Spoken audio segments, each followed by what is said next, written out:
ॐ ॐ कूजन्तं राम रामेति मधुरं मधुराक्षरम् आरुह्य कविताशाखां वन्दे वाल्मीकिकोकिलम्।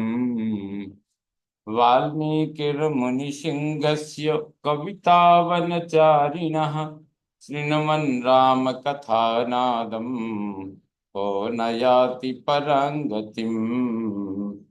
यः पिबन् सततं रामचरितामृतसागरम् अतृप्तस्तं मुनिं वन्दे प्राचेतसमकल्मषम्। गोष्पदीकृतवारीशं मशकीकृतराक्षसं रामायण महामाला रत्नं वन्दे नीलात्मजम्। भवतां समेषां श्रीमद् वाल्मीकि रामायण पारायणोपक्रमे हार्दं स्वागतम् अभिनंदनं च। इदानीं अयोध्या कांडस्य सप्तत्रिंशत् सर्गः आरभ्यते। इस सर्ग में श्री राम आदि का वल्कल वस्त्र धारण, सीता के वल्कल धारण से रनिवास की स्त्रियों को खेद तथा गुरु वशिष्ठ का कैकेयी को फटकारते हुए सीता के वल्कल धारण का अनौचित्य बताना, यह सब वर्णन वर्णित है। महामात्रवचः श्रुत्वा रामो दशरथं तदा अभ्यभाषत वाक्यं तु विनयज्ञो विनीतवत्। प्रधानमंत्री की पूर्वोक्त बात सुनकर विनय के ज्ञाता श्री राम ने उस समय राजा दशरथ से विनीत होकर कहा, त्यक्त भोगस्य मे राजन् वने वन्ये न जीवतः किं कार्यमनुयात्रेण त्यक्त संगस्य सर्वतः।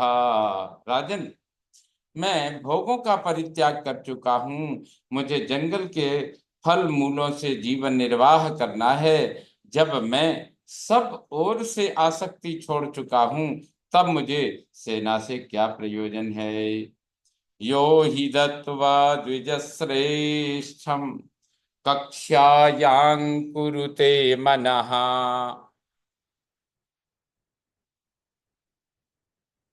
रज्जुस्नेहेन किं तस्य त्यजतः कुंजरोत्तमम्।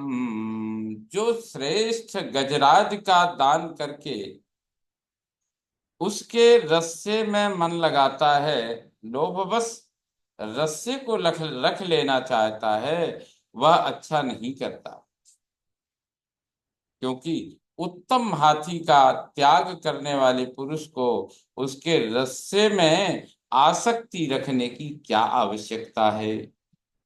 तथा मम सतां श्रेष्ठ किं ध्वजिन्या जगत्पते सर्वाण्येवानुजानामि चिराण्येव नयन्तु मे। सत्पुरुषों में श्रेष्ठ महाराज, इसी तरह मुझे सेना लेकर क्या करना है। मैं ये सारी वस्तुएं भरत को अर्पित करने की अनुमति देता हूँ। मेरे लिए तो माता कैकेयी की दासियां चीर यानी चिथड़े या वल्कल वस्त्र ही ला दें।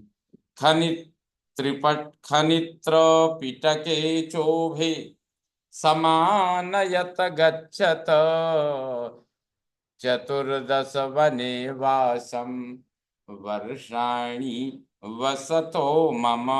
दासियो, जाओ, थंती और पिटारी अथवा कुदारी और खांची, ये दोनों वस्तुएं लाओ।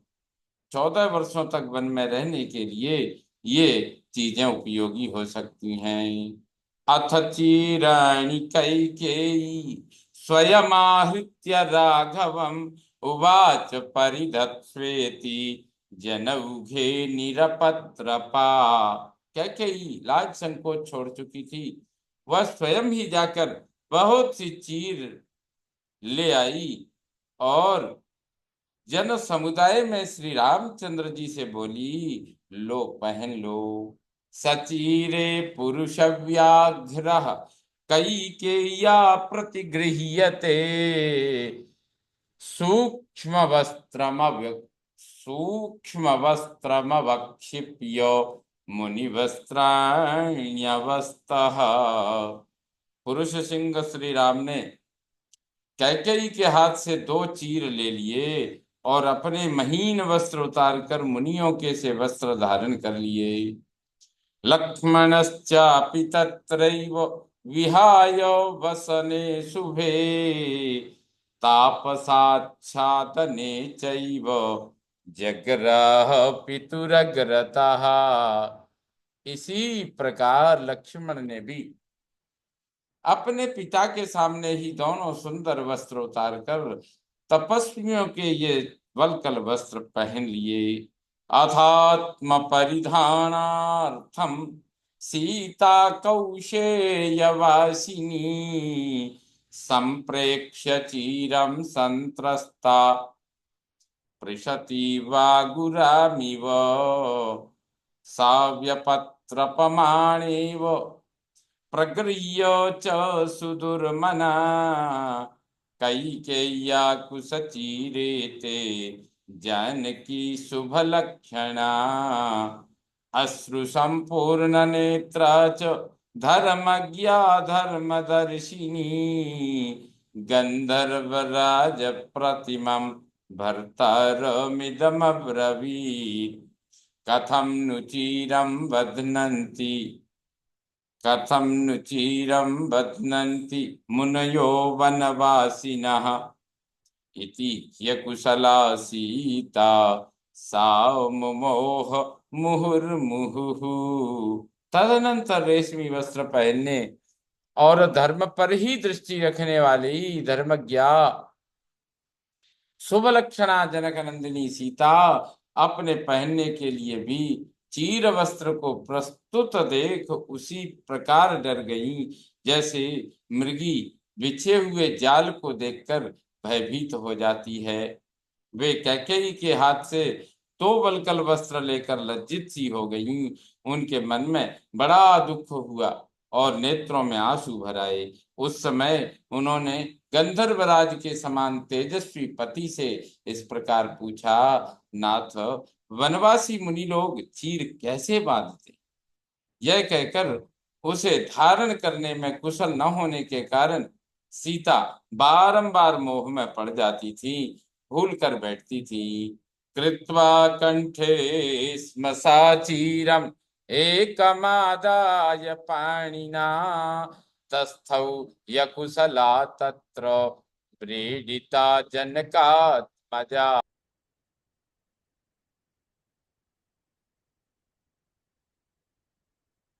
कृत्वा कंठे स्म साचीरम् एकमादाय पाणिना तस्थौ ह्यकुशला तत्र व्रीडिता जनकात्मजा।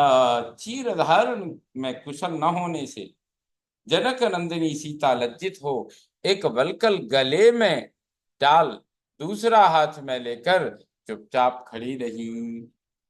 तस्यास्तत्क्षिप्रमागत्य रामो धर्मभृतां वरः चीरं बबन्ध सीताया कौशेयस्योपरि स्वयं। तब धर्मात्माओं में श्रेष्ठ श्री राम जल्दी से उनके पास आकर स्वयं अपने हाथों से उनके रेशमी वस्त्र के ऊपर वल्कल वस्त्र बांधने लगे। रामं प्रेक्ष्य तु सीताया बध्नन्तं चीरमुत्तमम् अन्तःपुरचरा नार्यो मुमुचुर्वारि नेत्रजम्। सीता को उत्तम चीर वस्त्र पहनाते हुए श्री राम की ओर देखकर रनवास की स्त्रियां अपने नेत्रों से आंसू बहाने लगीं।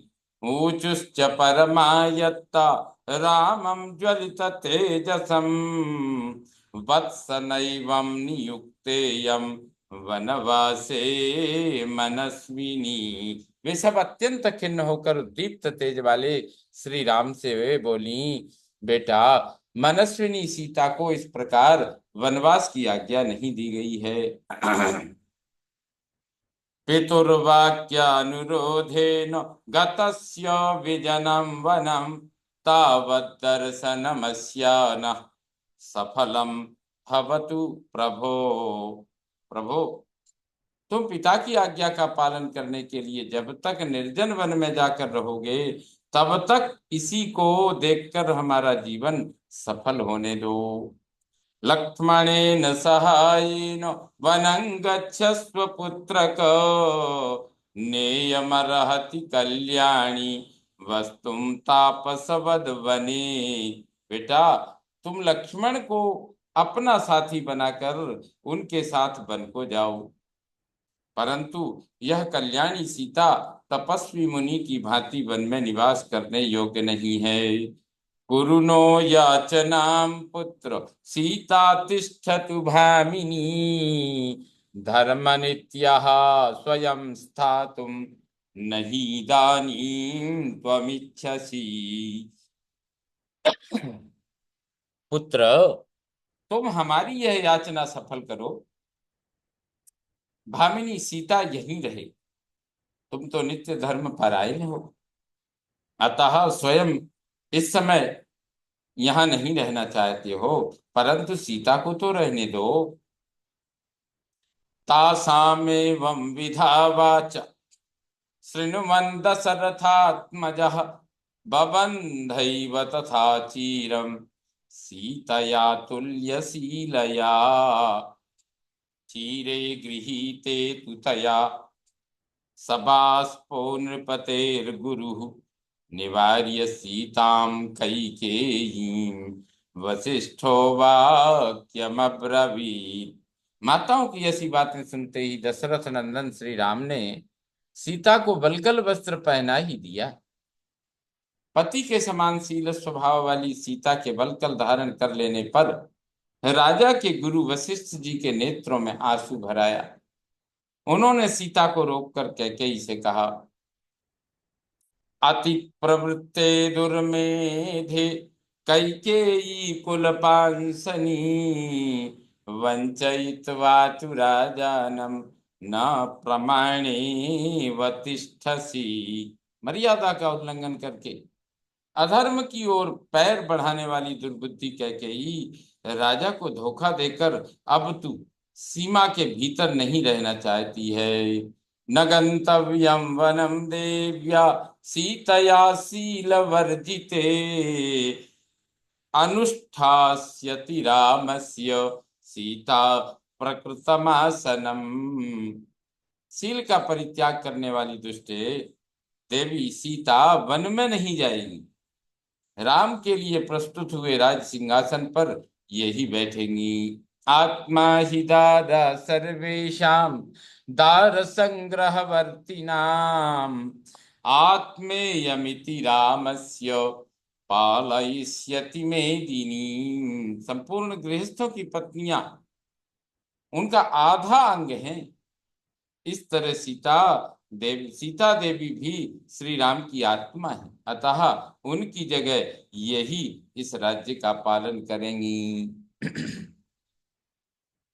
अथ यास्यति वैदेही वनं रामेण संगता, वयमत्रानुयास्यामः पुरं चेदं गमिष्यति, अंतपालाश्च यास्यन्ति सदारो यत्र राघवः, सहोपजीव्यं राष्ट्रं च पुरं च सपरिच्छदम्। यदि विदेह नंदिनी सीता श्री राम के साथ वन में जाएंगी तो हम लोग भी इनके साथ चले जाएंगे। यह सारा नगर भी चला जाएगा और अंतःपुर के रक्षक भी चले जाएंगे। अपनी पत्नी के साथ श्री रामचंद्र जी जहां निवास करेंगे, वहीं इस समय वहीं इस राज्य और नगर के लोग भी धन दौलत और आवश्यक सामान लेकर चले जाएंगे। भरतश्च सशत्रुघ्नश्चीरवस् भरतश्च सशत्रुघ्नः चीरवसा वनेचरा, चीरवासा वनेचरा, भरतश्च सशत्रुघ्नश्चिरवा चिरवासा वनेचरः वने वसंतम काकुत्स्थम अनुवत्स्यति पूर्वजम। भरत और शत्रुघ्न भी चीर वस्त्र धारण करके वन में रहेंगे और वहां निवास करने वाले अपने बड़े भाई श्री राम की सेवा करेंगे। ततः शून्यां गतजनां वसुधां पादपैः सह त्वमेका साधि दुर्वृत्ता प्रजानामहिते स्थिता। फिर तू वृक्षों के साथ अकेली रहकर इस निर्जन एवं सूनी पृथ्वी का राज्य करना, तू बड़ी दुराचारिणी है और प्रजा का अहित करने में लगी हुई है। नहीं तद भविता राष्ट्रम यत्र रामो न भूपति तद वनम भविता राष्ट्रम यत्र रामो निवत्स्यति। यदि याद रखो, श्री राम जहाँ के राजा न होंगे वह राज्य राज्य नहीं रह जाएगा, जंगल हो जाएगा, तथा श्री राम जहाँ निवास करेंगे वह वन एक स्वतंत्र राष्ट्र बन जाएगा।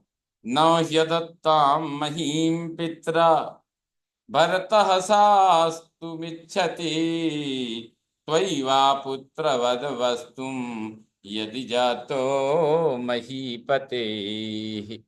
यदि भरत राजा दशरथ से पैदा हुए हैं तो पिता के प्रसन्नता पूर्वक दिए बिना इस राज्य को कदापि लेना नहीं चाहेंगे, तथा मेरे साथ पुत्रवत बर्ताव करने के लिए भी यहाँ बैठे रहने की इच्छा नहीं करेंगे।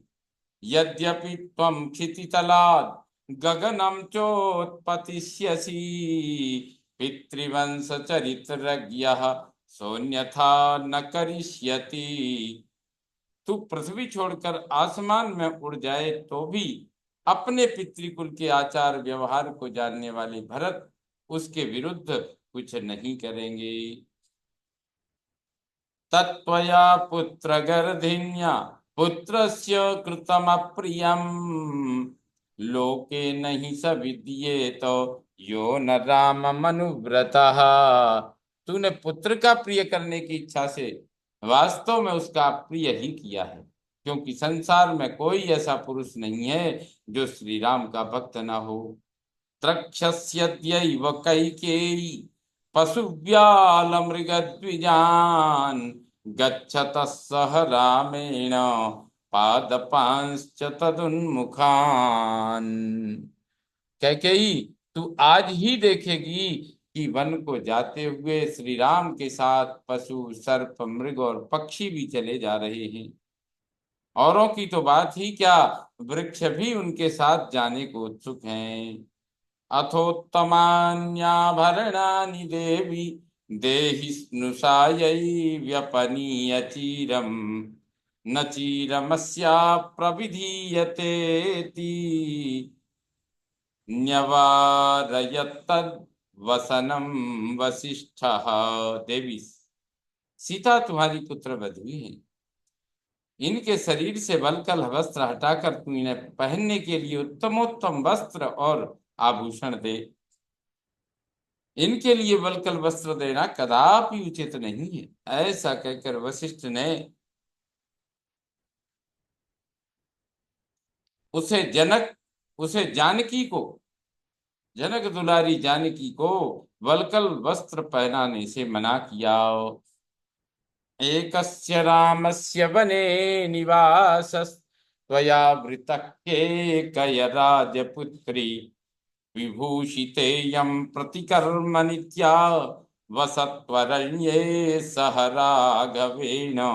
वे फिर बोले, कैकेयी राजकुमारी, तूने अकेले श्री राम के लिए ही वनवास का वर मांगा है, सीता के लिए नहीं। अतः ये राजकुमारी वस्त्राभूषणों से विभूषित होकर सदा श्रृंगार धारण करके वन में श्री रामचंद्र जी के साथ निवास करें। यानैश्च मुख्यै परिचारकैश्च सुसंवृता गच्छतु राजपुत्री वस्त्रैश्च सर्वैः सहितैर्विधानैर्नेयं वृता ते वर संप्रदाने। राजकुमारी सीता मुख्य मुख्य सेवकों तथा सवारियों के साथ सब प्रकार के वस्त्रों और आवश्यक उपकरणों से संपन्न होकर वन की यात्रा करें। तूने वर मांगते समय पहले सीता के वनवास की कोई चर्चा नहीं की थी, अतः इन्हें वल्कल वस्त्र नहीं पहनाया जा सकता। तस्मिंस्तथा जलपति विप्रमुखे गुरौ नृपस्या प्रतिम प्रभावे नैव स्म सीता विनिवृत्त भावा प्रियस्य वरतु प्रतिकार कामा। ब्राह्मण शिरोमणि, अप्रतिम प्रतिभाशाली प्रभावशाली राजगुरु महर्षि वशिष्ठ के ऐसा कहने पर भी सीता अपने प्रियतम पति के समान ही वेशभूषा धारण करने की इच्छा रखकर उस चीर धारण में उस चीर धारण से विरत नहीं हुई। इत्यार्थे श्रीमद् रामायणे वाल्मीकि आदि काव्ये अयोध्या कांडे सप्तत्रिंशत् सर्ग संपूर्णतां याति। ओम पूर्णमदः पूर्णमिदं पूर्णात् पूर्णमुदच्यते पूर्णस्य पूर्णमादाय पूर्णमेवावशिष्यते। ओम शांति शांति शांति। सर्वे भवन्तु सुखिनः सर्वे सन्तु निरामया सर्वे भद्राणि पश्यन्तु मा कश्चित् दुःखभाग् भवेत्। ओम शांति शांति शांति। श्री रामचंद्रो विजयते तदाम।